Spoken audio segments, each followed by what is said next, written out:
a coisa interessante foi que, consequentemente, a Adrienne Germain e a Susan Beresford começaram um trabalho de... Mais alguém?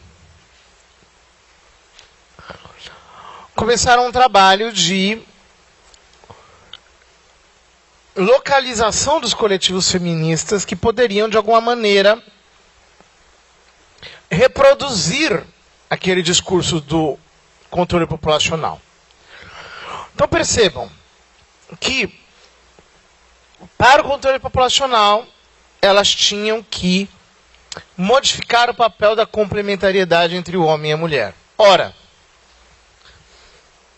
consequentemente, as feministas já estavam desde a década de 70 tentando emancipar as mulheres da família. Diziam elas que a família era uma instituição perversa, a família era uma instituição cruel, a família é uma instituição que não presta. Os marxistas estavam ocupados com a Revolução Operária.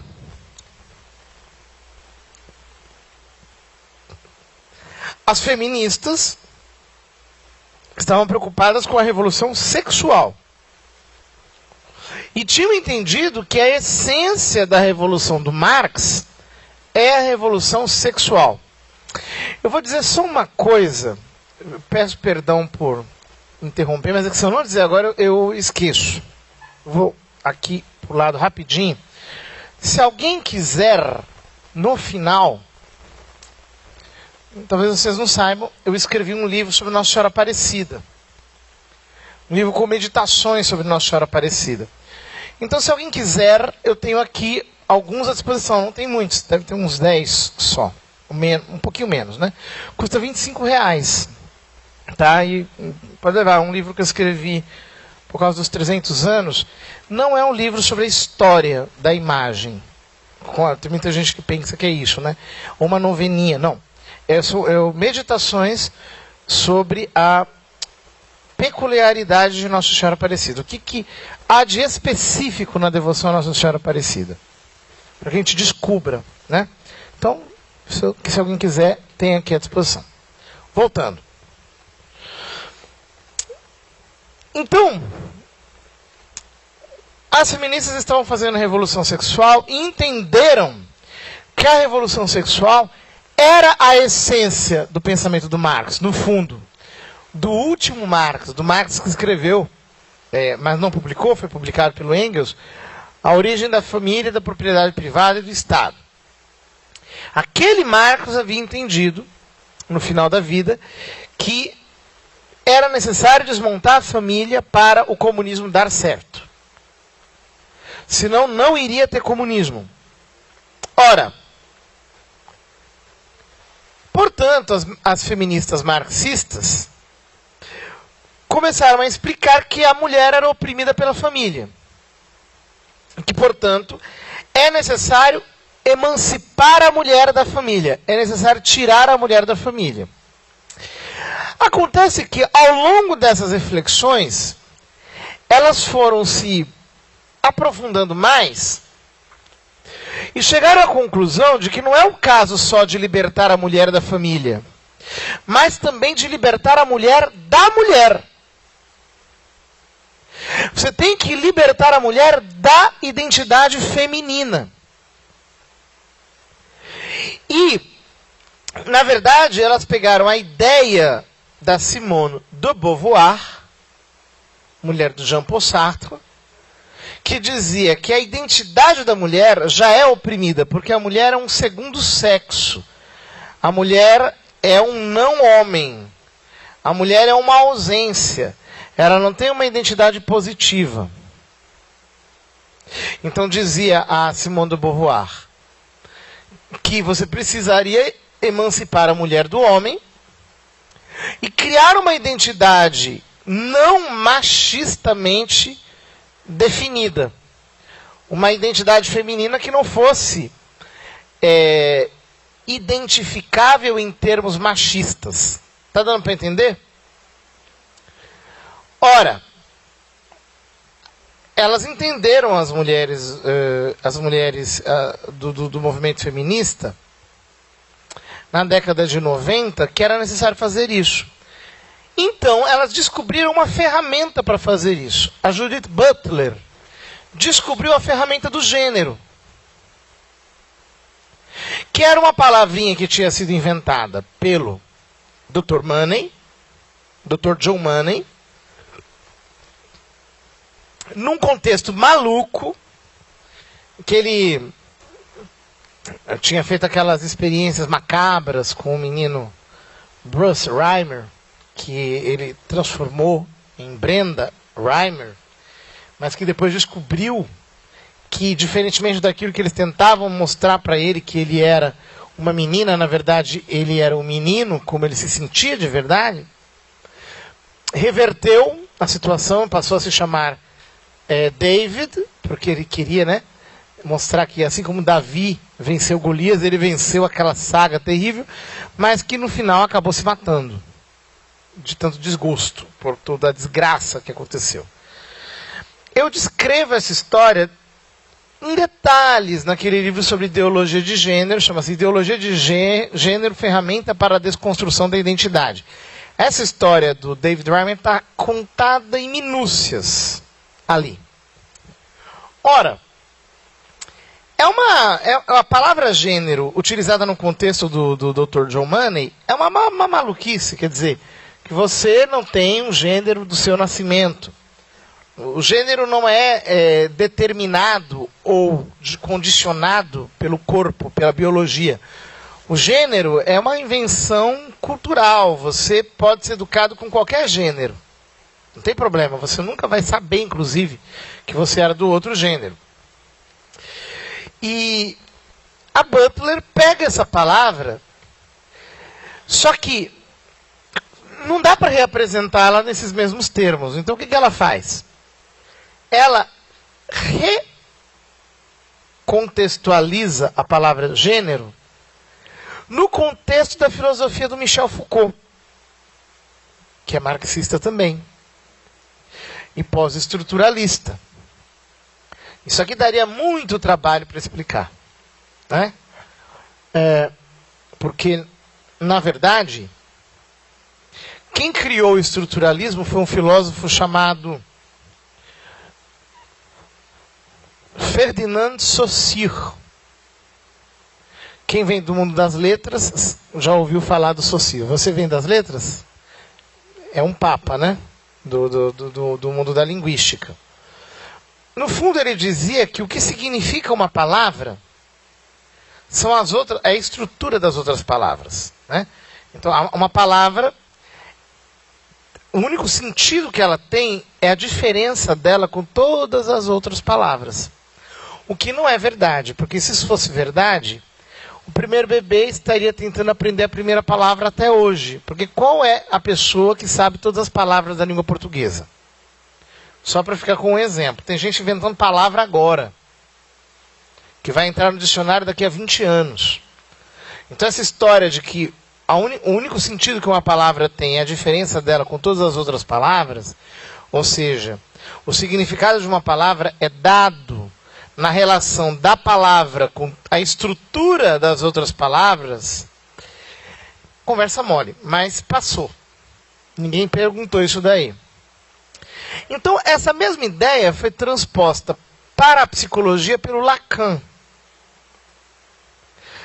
A psique é determinada pelo coletivo. Você é da psicologia? Resumidamente é isso. Na sociologia, foi transposta pelo Levi-Strauss. Que o indivíduo é determinado pela estrutura da sociedade. E, na filosofia, foi transformado em teoria do conhecimento, pelo Jacques Derrida. O Jacques Derrida, no fundo, mostrou, partindo da ideia do Saussure, que tudo é discurso da estrutura do poder. Tudo é significado pela estrutura do poder. Então o que você tem que fazer? Tem que desconstruir o discurso. O Jacques Derrida inventou uma técnica para desconstruir os discursos. É o chamado desconstrucionismo. Porque, na verdade, tudo não passa de discurso, segundo ele. Ora, na sequência veio Michel Foucault, que no começo era estruturalista, mas que na década de 80 ele virou pós-estruturalista. Por quê? Ele disse o seguinte: não adianta nada você querer desconstruir a estrutura. Isso é bobagem. Você tem que desconstruir o sujeito, o indivíduo. Por quê? Já que o indivíduo é significado pelas estruturas, então o que você tem que fazer? Você tem que fazer o indivíduo recitar um outro personagem que não cabe dentro desse enredo de poder que está aí, dentro dessa estrutura. Então você tem que fazer o indivíduo representar um personagem que não está significado nessa estrutura de poder. Então, as pessoas te convenceram de que você é homem, de que você é mulher, de que você é pai, de que você é mãe, de que você é filho, de que você é fiel, de que você é aluno, de que você é empregado, de que você... sei lá o quê. Você tem que entender que você não é nada disso. Identidade é ficção. E você tem que começar a desenvolver um comportamento tão aleatório que ele não tenha significado nenhum, para que ele não possa ser significado por ninguém. Se ele for significável, a estrutura de poder vai vir e te significar. Ora, quando ele te faz recitar um personagem totalmente maluco, aleatório, que ele não é pegável, ele não é definível, ele por definição é indefinível, ele está, sem querer, se aproximando do que a Simone de Beauvoir está dizendo. A mulher é definida ela como um não-homem. Então eu tenho que definir uma natureza feminina que não seja coisificável, que não seja definível. Então vem a Butler e diz, supimpa, vamos colocar o gênero nessa contextualização. O que é o gênero? É uma identidade que não pode ser identificável. Isso é o gênero. Gênero não tem nada a ver com sexo. Homem que gosta de homem, mulher que gosta de mulher, homem que gosta de... não tem nada a ver com isso. Gênero é uma identidade inidentificável. A Butler diz que ela quer destruir a ficção da identidade. A identidade é uma ficção. Inclusive, você não existe. A Butler diz que não há um ser por detrás do fazer. Citando Nietzsche. Ela diz que não há uma identidade de gênero por trás das performances de gênero. Só existe a performance. Só existe a ação. E essa ação era totalmente inarrestável, inidentificável, indefinível, inorteável. Ela não tem um destino. Ela é totalmente, em si mesma, impegável. Portanto, você foi expropriado da sua identidade. Você não é ninguém. Essa ação que você acha que é você, essa ação é o tudo. E aí diz o Foucault que desse jeito a gente vai desmontar a estrutura do poder. Do mesmo jeito que, se a gente tem um teatro, uma peça de teatro, e os atores param de recitar o personagem, aquela peça deixa de existir. O mundo é um grande picadeiro. Nós estamos todos representando um enredo de poder. Ora, vamos parar de representar quem nós somos, ou quem nós achamos que somos. Vamos representar um negócio completamente etéreo, maluco. Tem que ser queer. Queer, em inglês, significa estranho, esdrúxulo, bizarro, diferente. Tem que ser isso. Uma coisa completamente indefinível. E é na medida em que for indefinível que você não estará debaixo da estrutura de poder, segundo Butler e segundo Foucault. Tá claro isso aqui? Tá dando para captar a ideia? Sim ou não? Sim mesmo? Sim? É esquisito, mas dá para entender. Vai ficar mais esquisito ainda. Portanto, vejam que coisa mais curiosa.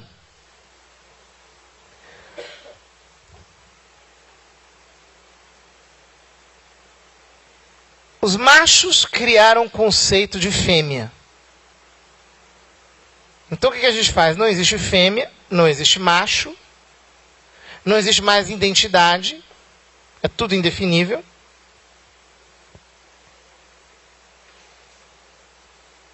E desse jeito você fez o que o Kingsley Davis queria. Você acabou com a ideia de homem e mulher, a complementariedade do homem e da mulher. Você chegou ao ponto que o Kingsley Davis queria.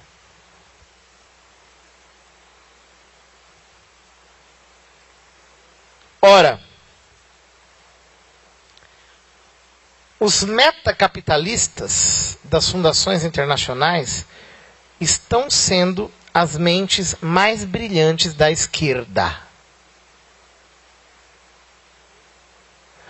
Os metacapitalistas estão sendo as mentes mais brilhantes que pensam para os comunistas, que pensam para os socialistas. Eles não percebem que eles estão sendo feitos de trouxas.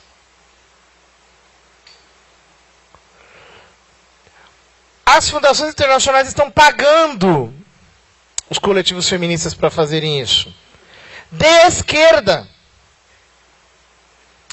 O Foucault está achando que vai desmontar a estrutura de poder. De fato, eles estão desmontando as estruturas primárias de poder. Estão desmontando a família, estão desmontando a igreja, estão desmontando os países, estão mesmo. Para quê? Para construir uma meta super mega estrutura de poder, que não será a estrutura de poder eleita por nós ou reconhecida por nós.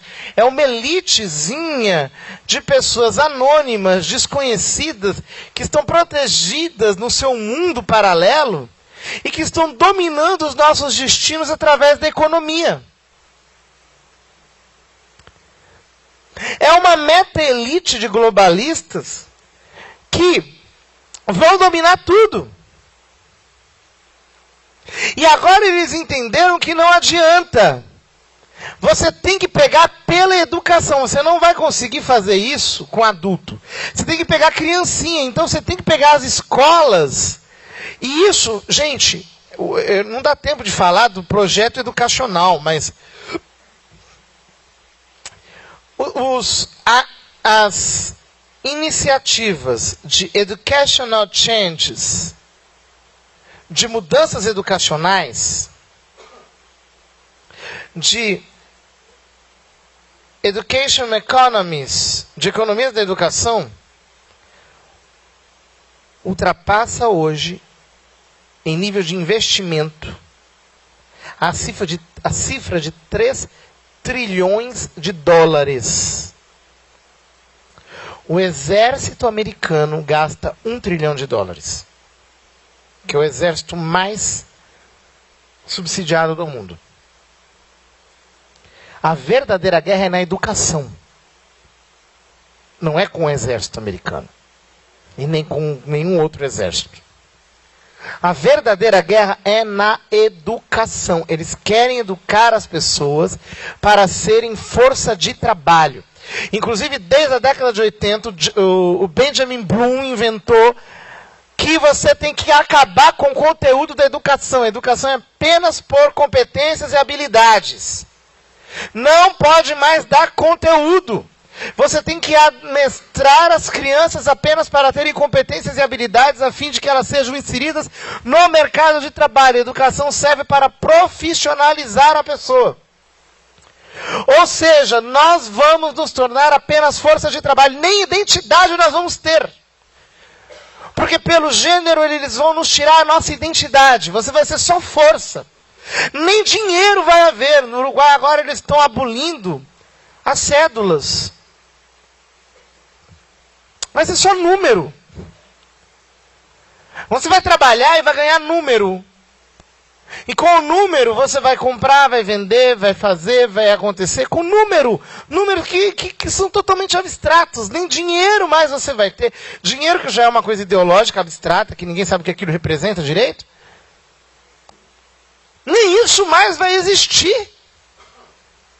Nós vamos nos tornar força de trabalho impessoal, amestrada desde pequenininhos, tirado da família, desarraigado, para nos tornarmos apenas pessoas controladas graças aos currículos estandarizados, padronizados das escolas. Não é à toa que querem colocar uma base nacional curricular comum, porque é assim que você vai poder estandarizar, padronizar a educação, e assim você vai acompanhando o desenvolvimento das competências e habilidades, e os resultados dos exames aos poucos vão sendo, como está acontecendo nos Estados Unidos, gerenciados por pessoas que querem saber quem é quem para poderem planejar a sociedade como eles quiserem. Desse modo, o homem que o Marx queria vai acontecer. O homem que é só força de trabalho. O mundo igualitário do Marx vai acontecer. Nós vamos estar todos igualíssimos. Não vai ter mais classe nenhuma. Só que debaixo de uma elite incontrolável e de um esquema de poder jamais imaginado no mundo, de pessoas que vão controlar os nossos destinos sem nós nem imaginarmos quem elas são e sem nós sabermos disso. Sem nenhum conteúdo na cabeça. Sem verdades. Porque conteúdo tem que ser estigmatizado. Não há mais conteúdo. Você não tem que educar mais para conteúdo algum, sobre o qual você vai meditar para você chegar à verdade. Não! Esqueça isso, é competências e habilidades, é para nos tornarmos operadores. Pessoas práticas. É isso que estão fazendo. Estão tornando-nos completamente pragmáticos, utilitaristas. Ora, o modo como isso acontece não é misterioso. Notem que gênero e aborto são um pacote só. É isso que eu estou tentando mostrar para vocês. Que há muita coisa por trás disso. Inclusive, é bom, igreja, você ir acordando, porque se esse negócio for para frente, ninguém não vai nem entender que existe evangelho. É uma coisa que não tem sentido. Por que essa alma, salvar o ser? Para quê? Vamos trabalhar, tem número, vamos trabalhar para ter número, vai todo mundo trabalhar, vamos virar todos operários dessa grande fábrica, vai ter todo mundo ali, casa, comida, teto, uma vida mais ou menos, vai estar todo mundo igualizado, pronto, acabou. É um paraíso, entre aspas, na Terra, um paraíso de gente padronizada. É isso. Não vai ter mais sentido pregar evangelho para ninguém, falar de que é a transcendência. É tudo terra, teto, trabalho, comida, necessidades primárias. É só isso. É como um escravo que trabalha só para ter.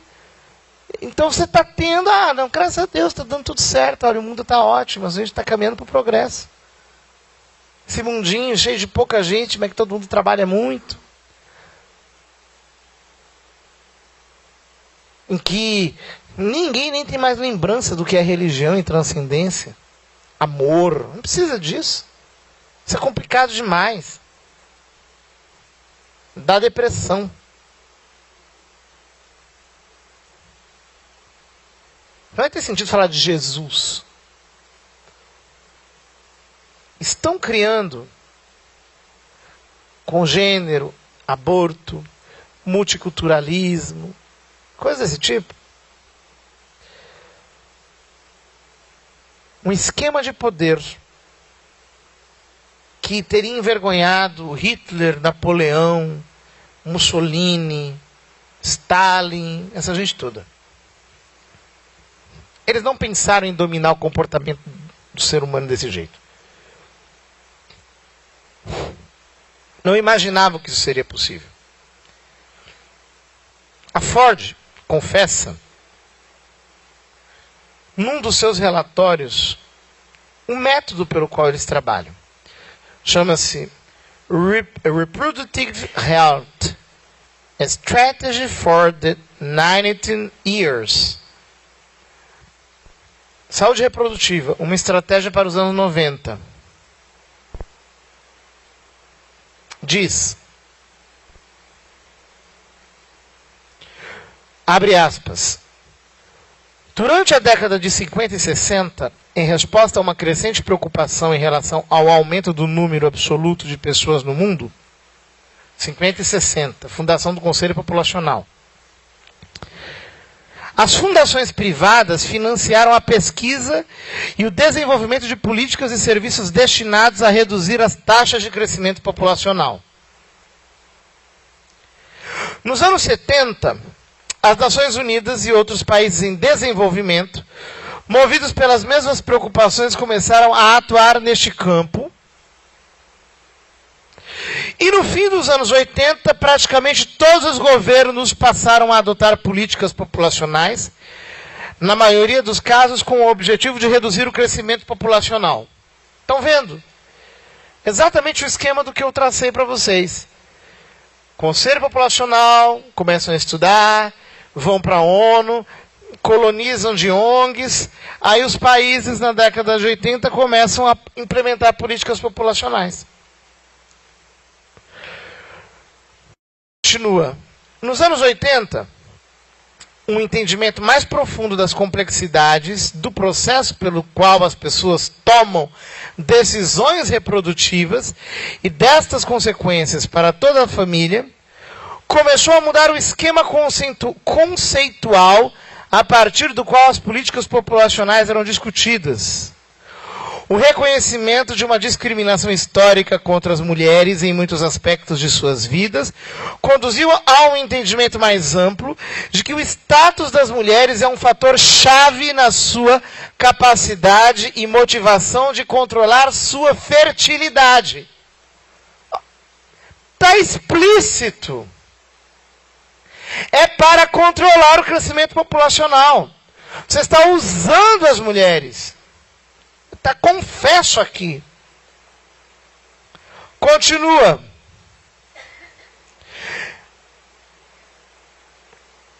Essa abordagem não pode se omitir em reconhecer a necessidade de promover o aborto seguro.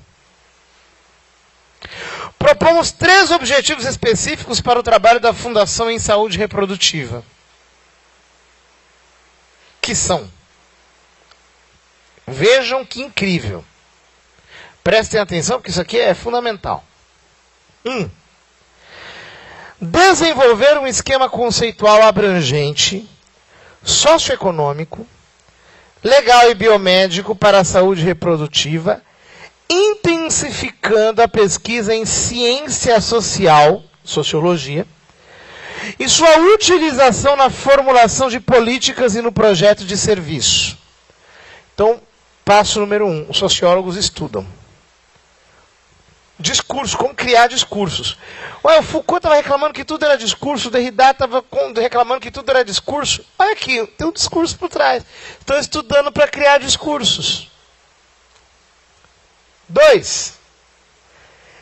Empoderar as mulheres para melhor entender, articular e atuar suas próprias necessidades de saúde reprodutiva nos níveis familiar, comunitário e político. Empoderar as mulheres. Então o que acontece? Os sociólogos vão lá e transferem para as mulheres o seu discurso.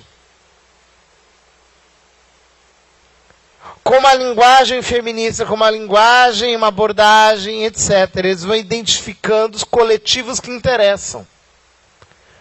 Aqui está falando das mulheres, mas pode ser o caso de um coletivo LGBTQI. Pode ser o objetivo de qualquer outro tipo de coletivo, você empodera. 3. Promover o debate público e promover a consciência pública sobre saúde reprodutiva e temas populacionais. Olha, promover o debate público e promover a consciência pública sobre saúde reprodutiva e temas populacionais, incluindo o desenvolvimento de esquemas conceituais, éticos e legais em diferentes sociedades, com a finalidade de implementar políticas e serviços. Ou seja, você, sociólogo, cria discursos, empodera as mulheres e usa as mulheres como caixa de ressonância para elas causarem um alvoroço. Para quê? Para mudarem a ética e a política da sociedade. Então você tem a impressão de que aquilo é uma coisa fantástica, de que tem muita gente, de que é um negócio tremendo, de que há uma necessidade gigantesca, há uma demanda fora do comum. Não tem. Apenas caixa de repercussão. Para quê? Para mudar a ética, para mudar a política. Então pare de entender que não tem causa, como diz o Mao Tse Tung. É para mudar o comportamento das pessoas. Isso foi feito para mudar. Há pessoas trabalhando para mudar. Eu expliquei isso numa viagem que eu fiz para o exterior para uma pessoa que estava guiando o carro comigo. O homem começou a chorar. Eu falei, por que você está chorando? Ele disse, por quê? Foi o que aconteceu com a minha mulher. Eu perdi a minha esposa por causa disso. Ela começou a frequentar o coletivo feminista. Mudaram o comportamento dela. Ela se voltou contra mim. Me traiu, adulterou, acabou com a minha vida, destruiu minha família. É para mudar a ética. Então, essa ideia de que vamos promover um debate, vamos fazer aqui uma coisa, vamos fazer um programa, né?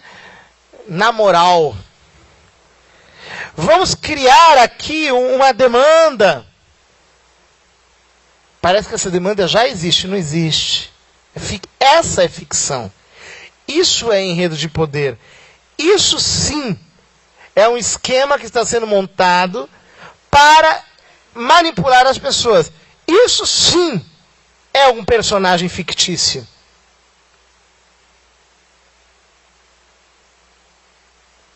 É exatamente o contrário. Continua.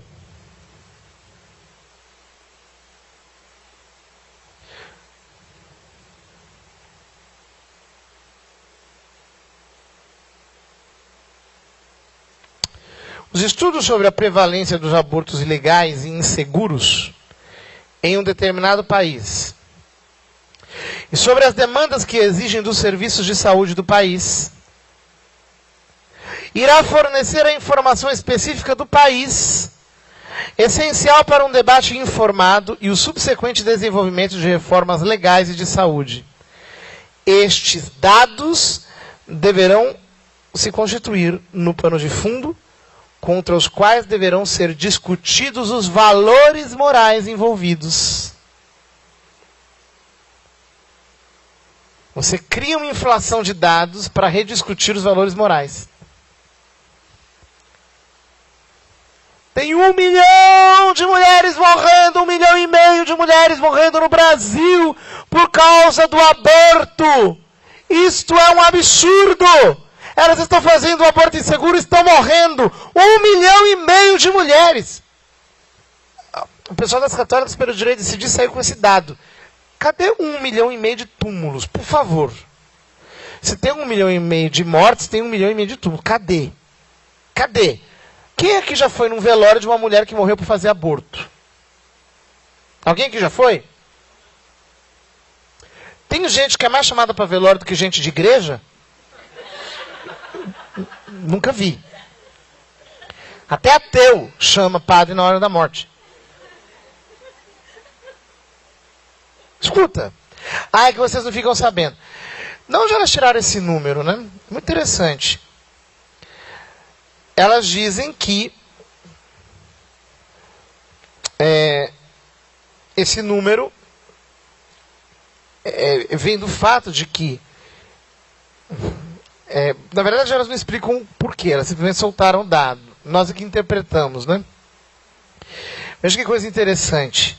Elas disseram que 1 em cada 2 mulheres que abortam fazem a curetagem.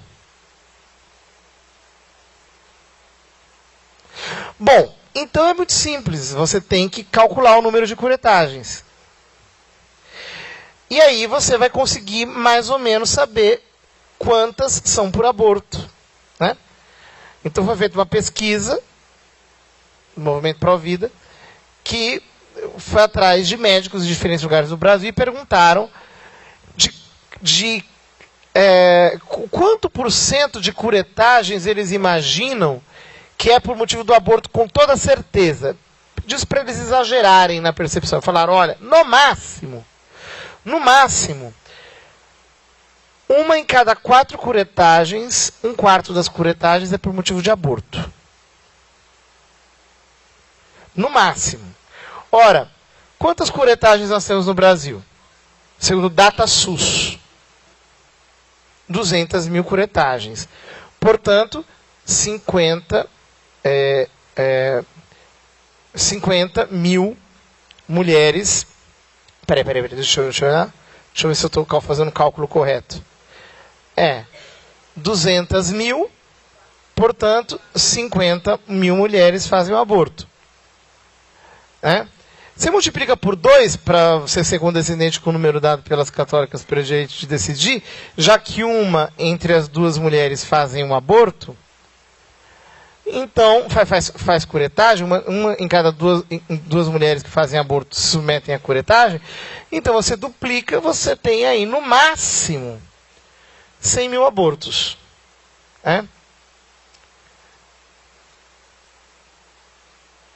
Da onde vem o número de 1,5 milhão de abortos?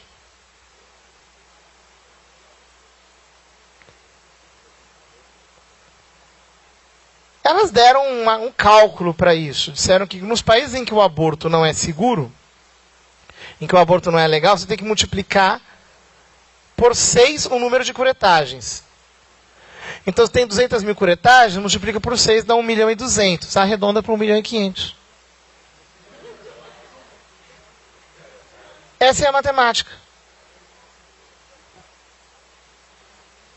Então você perceba que você inflaciona dados para quê? Olha o que elas dizem aqui, na continuação.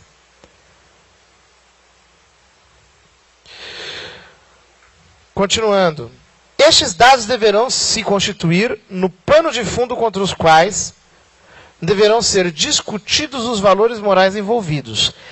A disseminação destas pesquisas políticas para grupos chaves de advogados, organizações de mulheres, líderes religiosos e agentes políticos, assim como profissionais de saúde, é essencial para um debate melhor informado, para um melhor debate público e informado.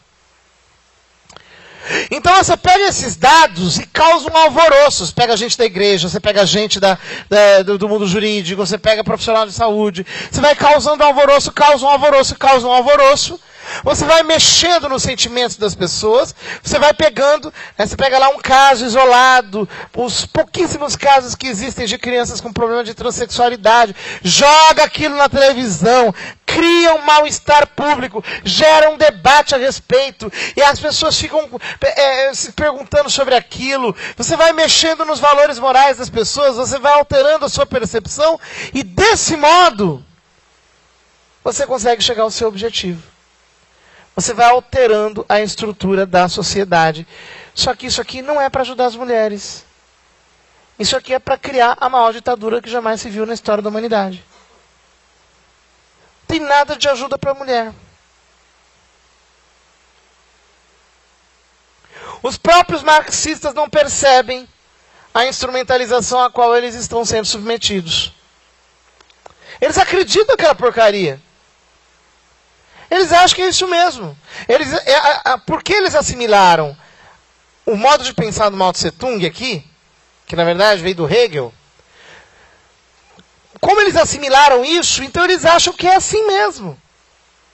Eles não percebem que tem gente causando isso. Eles não conseguem puxar o fantoche para ver a mão do fantochista.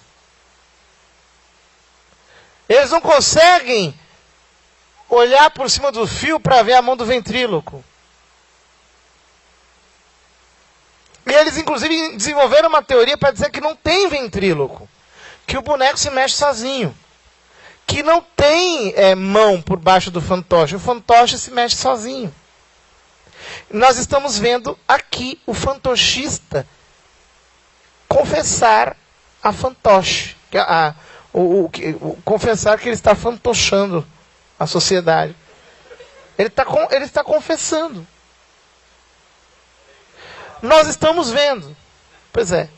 Nós estamos vendo aqui.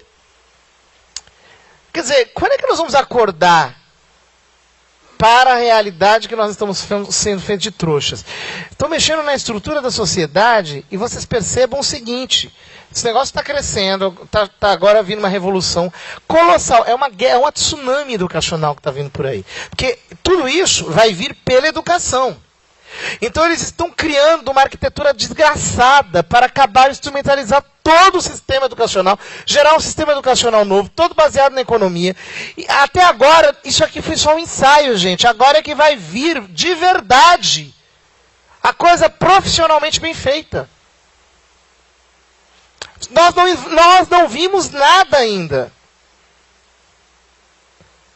O que nós estamos vendo acontecer é só teste. Agora vão vir os profissionais. Agora vai vir a coisa tecnicamente feita. Muito bem armada e ninguém está percebendo, ninguém está falando no assunto. As pessoas estão brincando, achando que, não, Deus vai resolver isso daí. Deus não, Jesus é tão maravilhoso. Glória a Deus por isso. Escuta aqui. Não tem mágica no Evangelho, não. Não existe mágica. Ou nós percebemos o que está sendo feito e agimos para desfazer esse efeito, ou nada poderá ser feito. O que a gente pode fazer? Veja bem.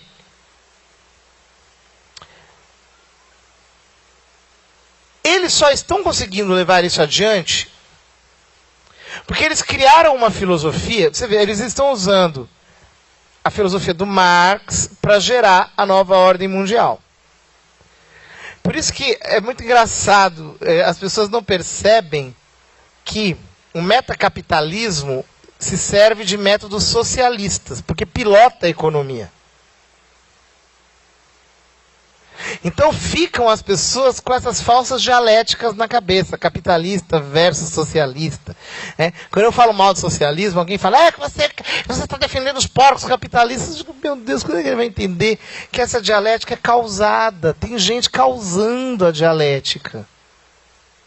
Ele tem que sair do nível da causa formal, como diria Aristóteles, e entrar no nível da causa eficiente, ver quem é que está produzindo isso. Que há um sistema bancário que agora está definindo os rumos da educação mundial. Nós precisamos entender que isso aqui está sendo feito porque antes se conseguiu fazer uma coisa, que é formatar a mente das pessoas com essa lógica dialética de quem acha que não é isso mesmo. Não tem ninguém fazendo isso. Isso é normal. Essas coisas estão acontecendo assim. É claro que esse projeto megalomaníaco não vai para frente facilmente. Por quê? Para ir para frente tem que esconder todos os dados das ciências. Você veja, por exemplo, identidade sexual. Está presente em cada célula do nosso corpo. Se você morrer e a pessoa for fazer um exame da tua unha, vai saber que é a unha de um homem. Daqui a 50 anos forem lá no seu caixão, aqui está enterrado um homem. Olha, está aqui, faz lá o exame. Você consegue examinar pelos detritos. A identidade sexual está em cada célula do nosso corpo. Quanto mais você analisa com os instrumentos que nós temos a concepção, mais você percebe que a vida começa ali mesmo. Que o feto é quem vai dando ordens para o corpo da mulher. É ele quem vai fazendo. Você percebe que aquilo é uma vida autônoma. Ele cria o seu ambiente. No corpo da mãe. Para levar isso adiante, você tem que esconder a natureza humana das pessoas. No caso do aborto. A mulher vem chegando para você, padre, eu fiz um aborto. Ai! Desesperada. Fala assim, nossa, filha, foi quando? Semana passada? Não, já fazem 30 anos. Ela está chorando que nem fosse ontem.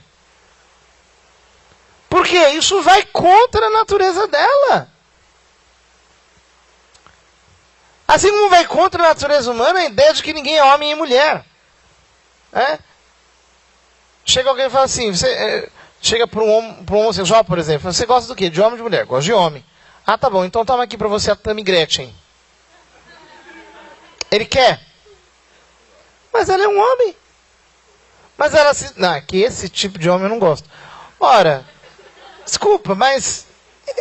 Não é... É óbvio que há um jeito. É claro que o gênero também é uma construção histórica, cultural. A masculinidade varia de cultura para cultura, mas é óbvio que ela não é aleatória. Que há uma regulação... que a biologia tem a sua influência.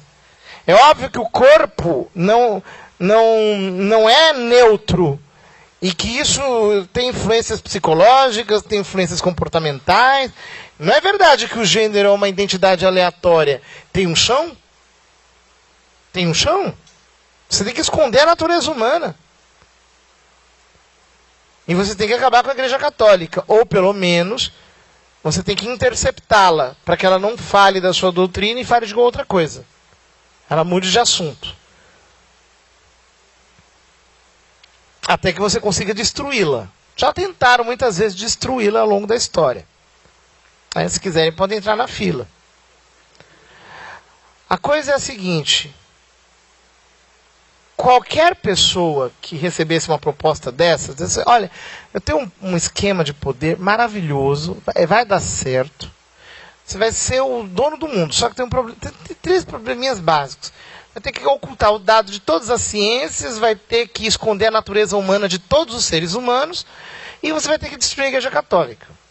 Aí vai dar certo. Ninguém toparia um plano maluco que nem esse. Desde que não houvesse um quarto elemento. Estudado, programado e viabilizado. Você tem que distrair as pessoas. Você tem que fazer a pessoa ouvir muito funk. Você tem que dar muita droga para as pessoas. Psicotrópico. Você tem que dopar todo mundo o tempo todo. Você tem que enlouquecer as pessoas. Gerar surtos de pânico social. Fazer todo mundo ficar vidrado em alguma coisa. Você vai criando entretenimentos, Netflix, séries, e não sei o que, hiperatividade, e jogos eletrônicos, e todo tipo de instrumento, a pessoa ficar ali naquele mundinho. Você vai criando ficções, você vai gerando na cabeça da pessoa a ideia de que ela está no mundo real. Ela não está no mundo real. A cidade não é um mundo real, a cidade é um mundo artificial, ela é fechada. Você não está no universo. Você está trancado naquele mundinho de usos, costumes, relações, de papéis. Isso é um teatro. Você tem a impressão de que quando você vai para a roça, você volta para o mundo de ficção. Você tem essa impressão. Não é? Sem experiência cosmológica, se você não devolve a sua existência para a existência real, você jamais vai saber o que é esse mundo. Você não vai conseguir penetrar as camadas de poder que estão sobre você. O que nós temos que fazer? Nós temos que tirar para todas as pessoas essa venda e mostrar a mão do ventríloco. É isso que nós temos que fazer. Nós temos que flagrar isso na mente das pessoas. É um trabalho de conscientização. Nós temos que mostrar para as pessoas o que está acontecendo. Estão querendo destruir tudo, família. Estão dizendo que a família é uma invenção da burguesia. Não, não. A invenção da burguesia é, de fato, a estrutura econômica. A estrutura econômica é uma invenção da burguesia. Não é? O Marx diz que a economia é a essência da realidade. Que os meios de produção são a realidade única que existe. Todo o resto é ideologia. Não, não. Os meios de produção, tais como ele entende, são produtos da Revolução Industrial. Esse mundo pós-Revolução Industrial, economicista, em que o Marx se move, foi criado pelos capitalistas. Então nós precisamos voltar às estruturas primárias da sociedade, nós temos que voltar à família, nós temos que voltar, parar de representar, de certo modo Foucault tem uma certa razão, nós temos que deixar de representar esses personagens que eles querem que nós representemos. Entender que não é verdade que nós somos escravos do dinheiro, que Mamon é o nosso Deus. Não é verdade. Não é verdade. Nós precisamos começar a estudar e a conscientizar as pessoas do que está por trás, do que está acontecendo, para que as pessoas acordem e parem de representar este personagem e voltem para a sua vida real, entendam qual é a realidade mesma e não este mundo fantasioso que está aí posto diante de nós. Esse é o convite que eu tenho a fazer a vocês. Nós vamos aqui fazer algumas formações exatamente com esse objetivo. Com o objetivo de nós entrarmos profundamente nessas camadas da realidade para chegarmos ao núcleo. Nós estamos sendo enganados. E nós precisamos começar a acordar as pessoas. E não adianta ficar na choradeira, ficar na lamentação, dizer, esse mundo está perdido, Jesus está voltando, o anticristo está chegando. Não adianta ficar nessa choradeira. O que nós precisamos fazer é começar a acordar, acordando outras pessoas, para que assim nós saiamos desse enredo e entremos no mundo da realidade e possamos fazer aquilo que é a nossa missão fazer como igreja, levar as pessoas para a verdade, para o Evangelho. Alguma pergunta? Pois não.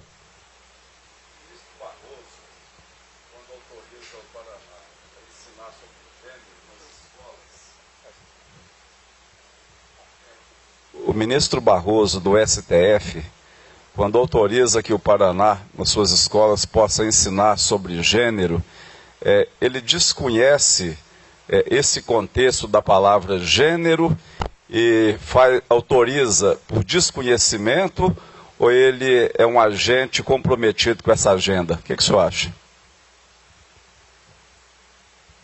Se tivesse um outro microfone seria bacana, porque iria passando.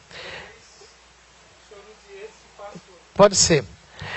Eu não sei, no caso do ministro Barroso, pessoalmente, eu não conheço para dizer. O que eu sei é que eu assisti palestras dadas, por exemplo, pela Débora Diniz, falando do gênero nesse contexto bem Foucaultiano para ministros do STF. Tem no YouTube. Só vocês colocarem lá Débora Diniz e coloquem a palavra brucutu. que é o mundo dos brucutus, uma coisa assim. Tem uma palestra da Débora Diniz, falando, acho que é o Celso de Mello que está lá, se não me engano. É o Celso de Mello, ministro do Supremo? Já foi.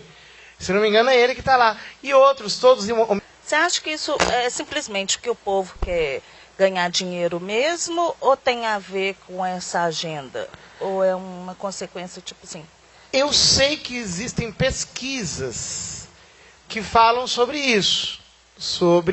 Inclusive, tem muitas pessoas que eu conheço, inclusive, que não comem frango. De tanto hormônio feminino que existe no frango. Come frango assim, se for... Não é nem de granja, é o frango criado por ele mesmo no quintal. Né? Existem pessoas hoje em dia que são adeptos da dieta paleo, que não comem, só comem o que eles plantam, só comem o que... Exatamente por causa desse problema. Eu não conheço, eu não sei profundamente, eu não conheço os dados, mas eu acho bastante lógico que seja assim. Tendo em vista que as pesquisas psiquiátricas começaram há muito tempo pelas fundações, já com um desejo de inserir aí na alimentação das pessoas produtos geneticamente modificados que venham alterar o seu comportamento. Mas eu não posso afirmar com certeza, eu só posso dizer que há uma lógica nisso. Pois não. Boa tarde. Eu gostaria de saber se o êxodo muçulmano que está ocorrendo na Europa tem alguma coisa a ver com essa nova ordem mundial? Eu creio que sim. Na minha opinião, o êxodo muçulmano está sendo feito para homogeneizar as culturas. Então você começa a criar conflitos e a expulsar as pessoas dos seus territórios natais. E você pega a Europa, por exemplo, a Europa ela está virando um negócio pior do que isso, sabe, um milkshake, uma vitamina, está virando um negócio assim, totalmente indeterminado, que é o jeito mais simples de você homogeneizar as culturas. Alguns apostam que no final da onda o Islã vem surfando e ele vai prevalecer. A impressão que eu tenho é que o poder econômico dessas pessoas é tão grande que eles vão acabar pervertendo o próprio Islã, que é mais fácil de perverter do que o cristianismo, porque ele não tem doutrina propriamente. Eles têm preceitos muito genéricos e tem muito esoterismo lá dentro. E é muito fácil de você destruir aquilo. É um balá de gato. Você coloca já nasceu dividido aquilo, né?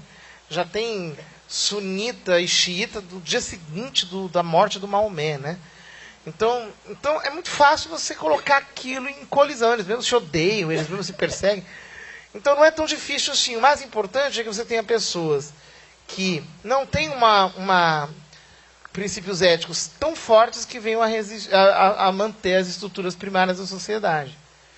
Né? Então, para você dissolver, pode ser interessante você fazer uma transculturalização, uma transculturação. Né? Você enxerta de um lado no outro e você homogeneiza tudo, depois você acaba com tudo. Através da educação, você usa os mesmos métodos. Vai nos países assim mais liberais do Islã e vê como é que é. Tem de tudo.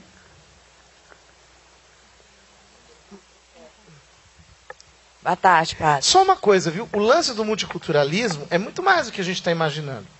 Porque qual que é o esquema que eles usam? Desde o começo do século XX. Então, geralmente, eles usam a Suécia como laboratório. Eles fazem...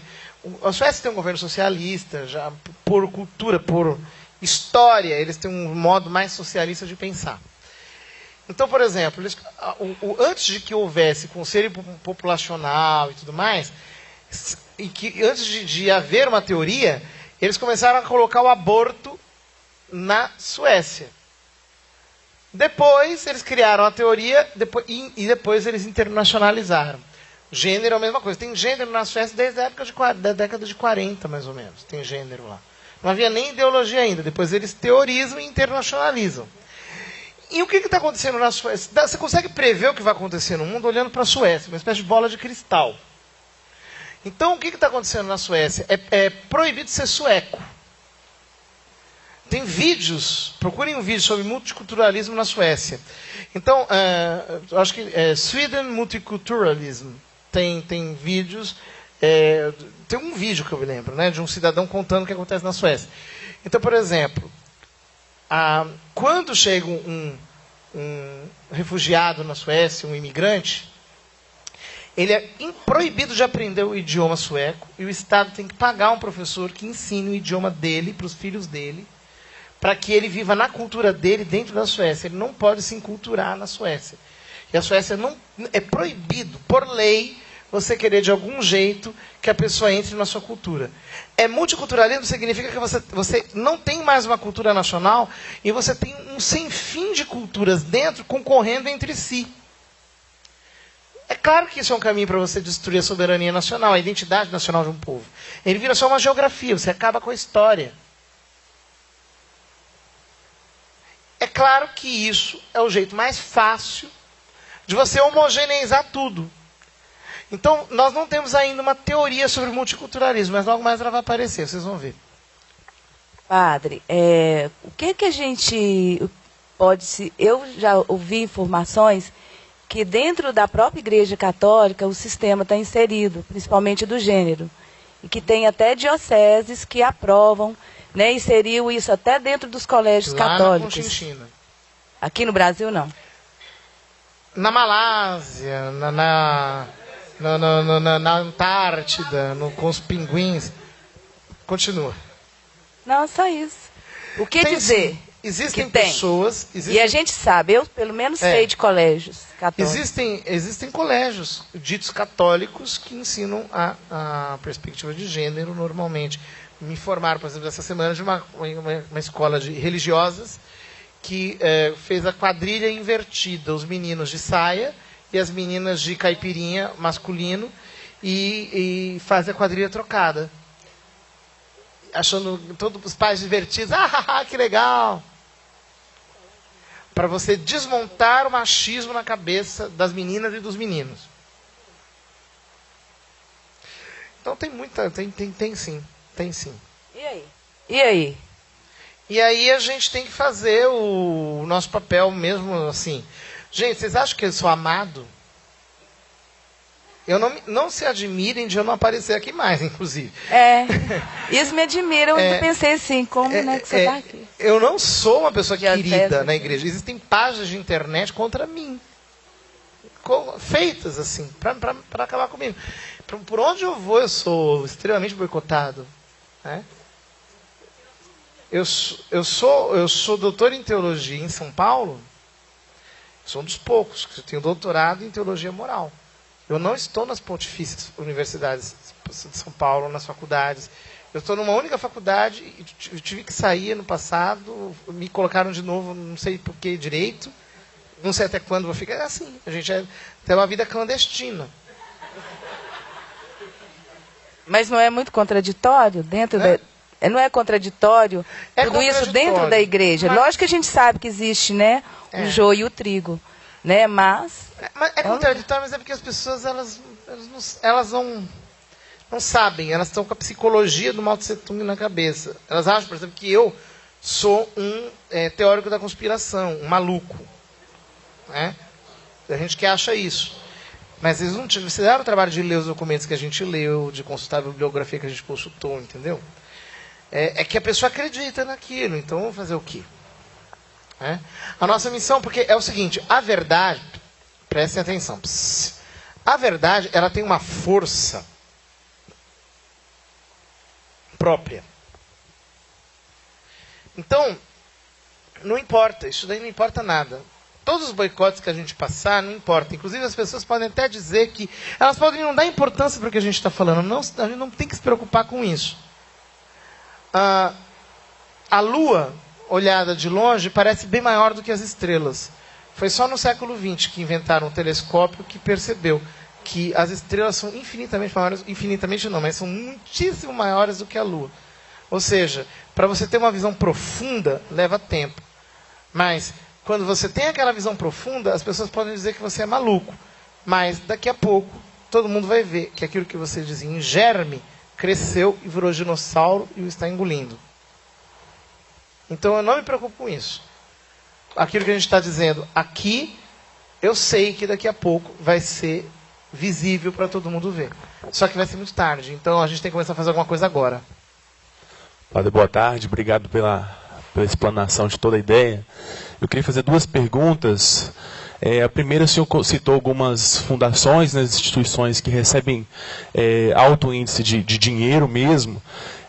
Existe alguma fundação que está lutando contra, por exemplo, a Fundação Forte, por exemplo, fundações que são providas e que recebem alto índice também de investimentos? Primeira pergunta. Não. Segunda pergunta. O senhor citou também sobre a questão de o que fazer, né, no final, da gente mostrar, trazer visível toda essa conspiração mesmo, essa loucura. Agora, como fazer?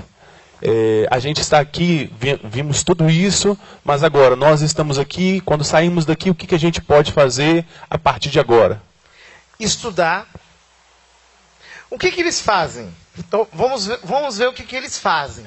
Eu descrevi aqui. Em primeiro lugar, eles pagam sociólogos para eles ficarem estudando. Depois de estudar uns 10 anos, eles estudarem muito. Eles vão estudando, enquanto estudam, vão ensinando. Eles identificam grupos chaves e utilizam esses grupos chaves como caixa de ressonância na sociedade. É o que nós temos que fazer. Estudar muito, muito, muito, muito, muito, muito. Falar disso na catequese, falar disso nas nossas celebrações, falar disso em grupo de oração, falar disso nas nossas comunidades, falar o tempo todo, falar.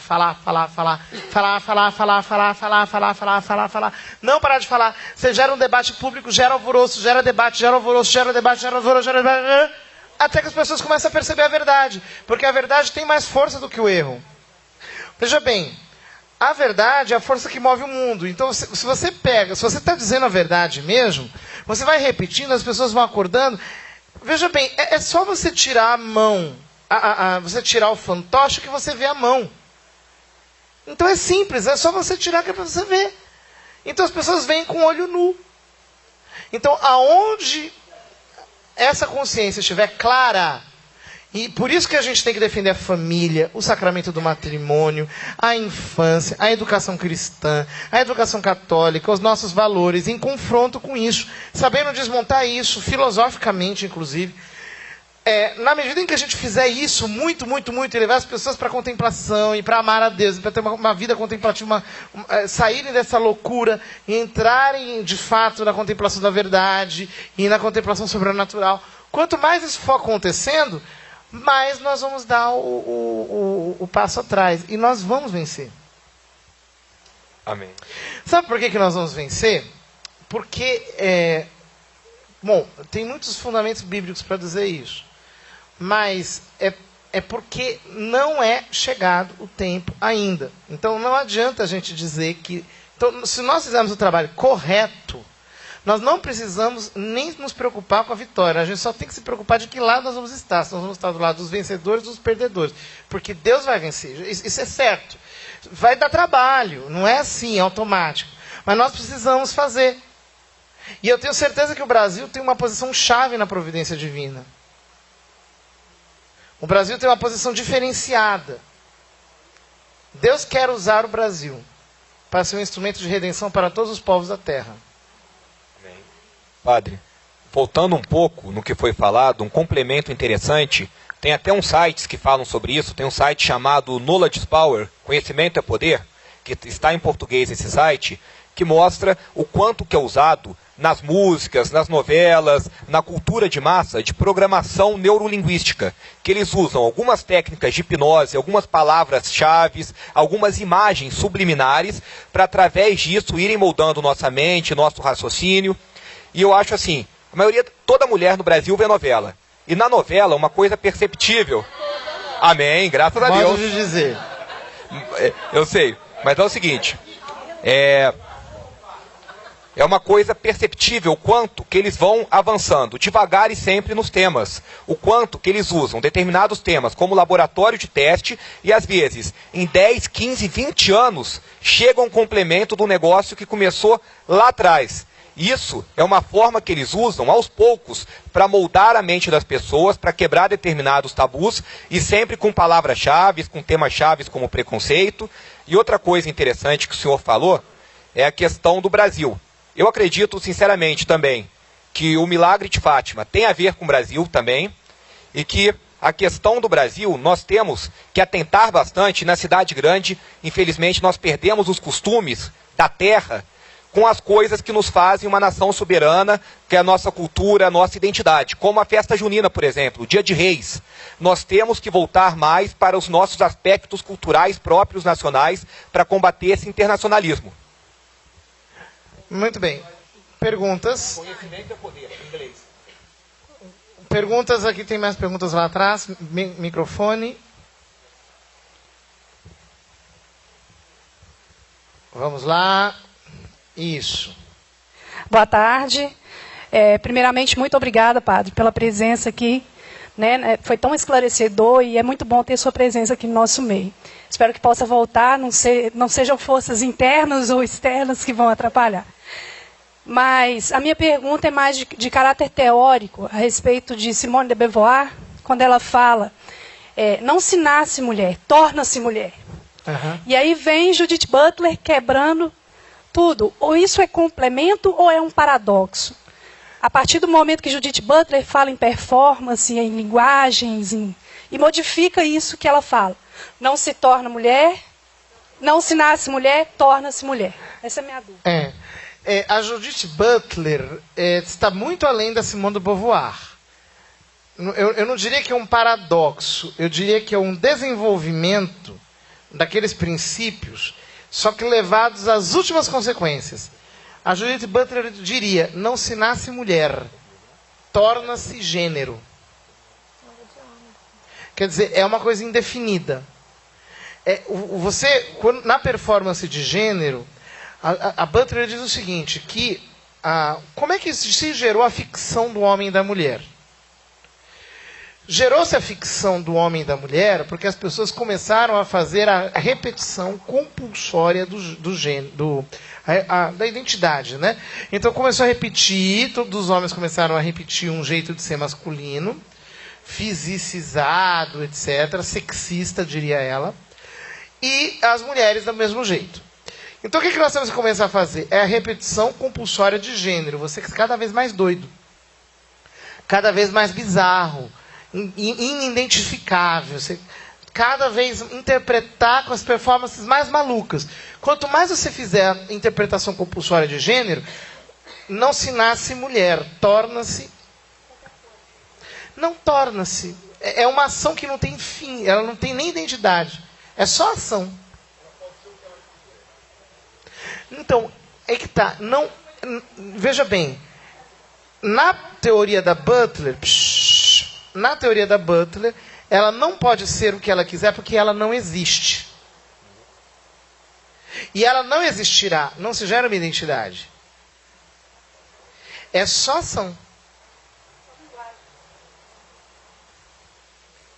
Boa tarde. Oi. Obrigada também pela presença, muito esclarecedor. E eu queria falar de uma dúvida pessoal. Uhum. Que tem um ano que a gente é casado, estamos abertos à vida, desejamos muito ter filhos, mas uma preocupação nossa é da educação mesmo dos filhos, porque a gente sabe, infelizmente, da realidade das escolas católicas aqui em Belo Horizonte. E é uma preocupação nossa, é como educar os nossos filhos, se a gente pode mandar eles para a escola, se devemos educá-los em casa, o que fazer? Eu acho que nós precisamos cada vez mais... ultimamente eu tenho ajudado bastante a turma do homeschooling.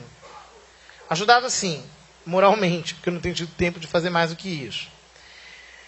Porque o homeschooling é um direito que ele não está regulamentado na Constituição brasileira. Nós precisamos regulamentar.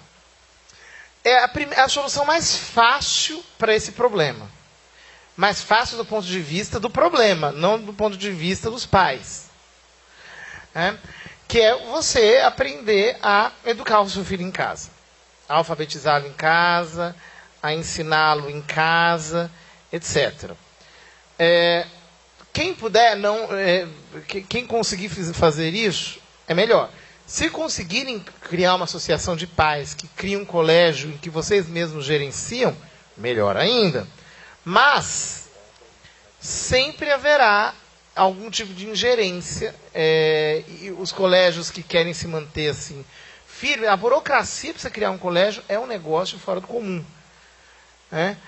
Nós temos uma paróquia lá em Osasco que está querendo criar um colégio católico.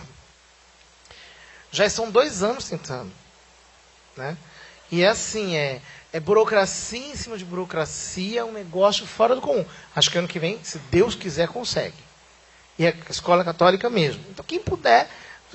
não vai dar para os próximos 3 anos, mas daqui a 5, daqui a 7 anos, a gente não consegue ir formando uma escola católica? Pode ser que sim.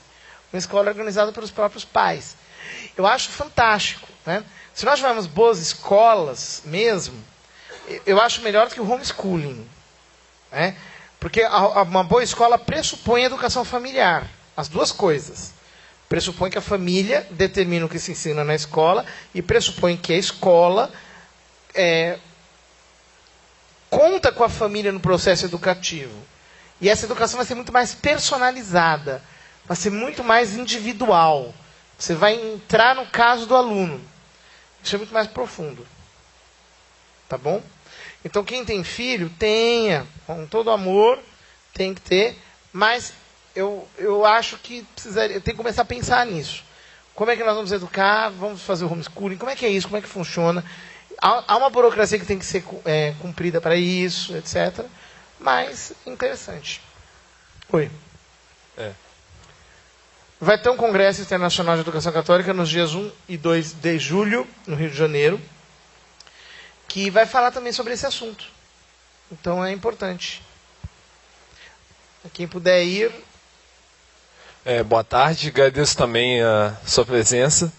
Eu queria saber, padre, a importância, a influência dos pensadores da escola de Frankfurt que foram para os Estados Unidos no pós-guerra, em todo esse processo, todo esse desenvolvimento, entendeu? Bom, é fundamental porque o que acontece? Eles fizeram um deslocamento. Quando Marx escreveu, ele entendia que a educação não era útil para o processo revolucionário. Nas 11 teses sobre Feuerbach, que é a obra principal do Marx, na minha opinião, mas é uma obra de 3 páginas, né? Muito densa, de uma densidade fora do comum. A terceira tese, ele fala que o negócio é esquecer a educação e ir para a praxis. O Marx estava falando exatamente disso. Ora, nessa obra, ele deixa claro que a educação não é o caso. Você tem que ir para a praxis revolucionária. Em 1923, quando aconteceu o Congresso do Partido da Terceira Internacional, o Karl Korsch fez uma conferência intitulada Marxismo e Filosofia, dizendo o seguinte: com essas vias meramente pragmáticas, vocês não vão conseguir fazer revolução na Europa porque não estão conseguindo, não vai ter jeito. As estruturas ideológicas são muito fortes, elas têm uma vida própria. Então, vocês têm que fazer uma revolução cultural. E vocês têm que criar uma filosofia mesmo revolucionária. O Felix Weil escutou aquilo e falou: olha, isso aqui é fundamental. Expulsaram o Korsch, ele foi morar nos Estados Unidos.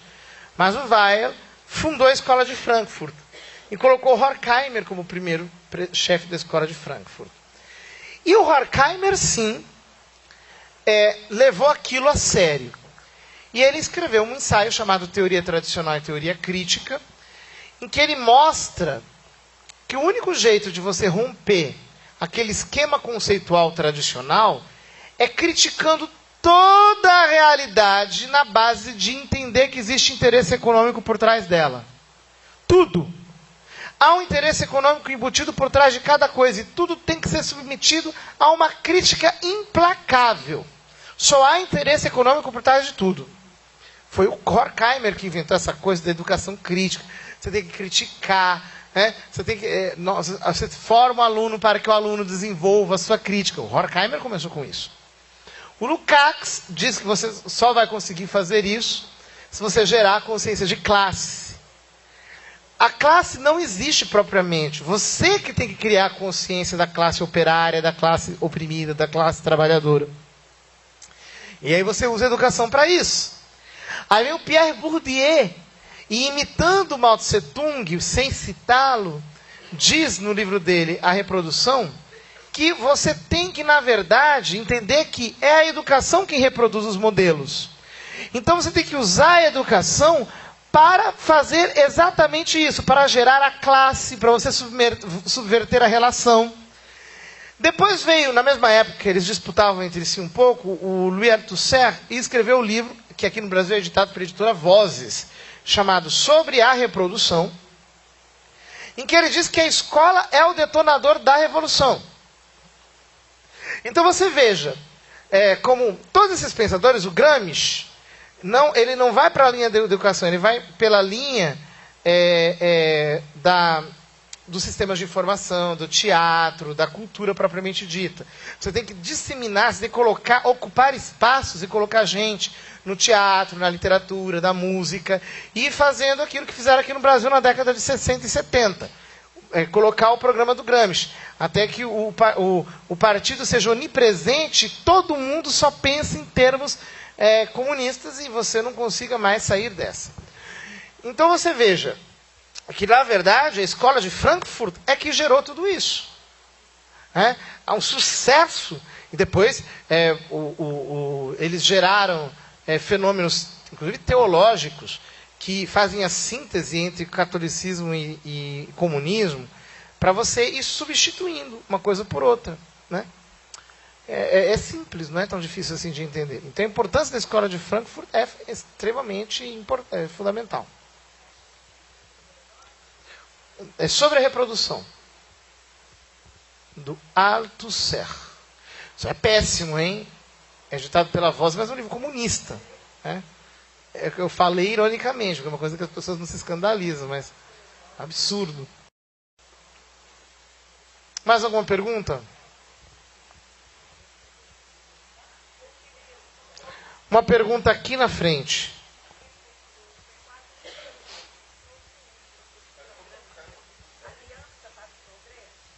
Fala no microfone que assim os outros ouvem também.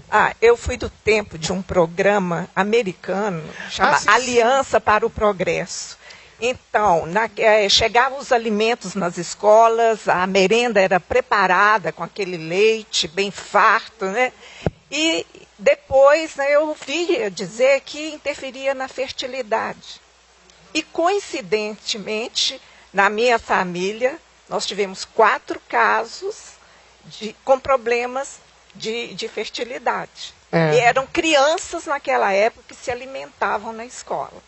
Pois é. De repente eu estou ligando, né? Será que já naquele tempo já se preocupava com essa questão, né, nos países subdesenvolvidos? Possível.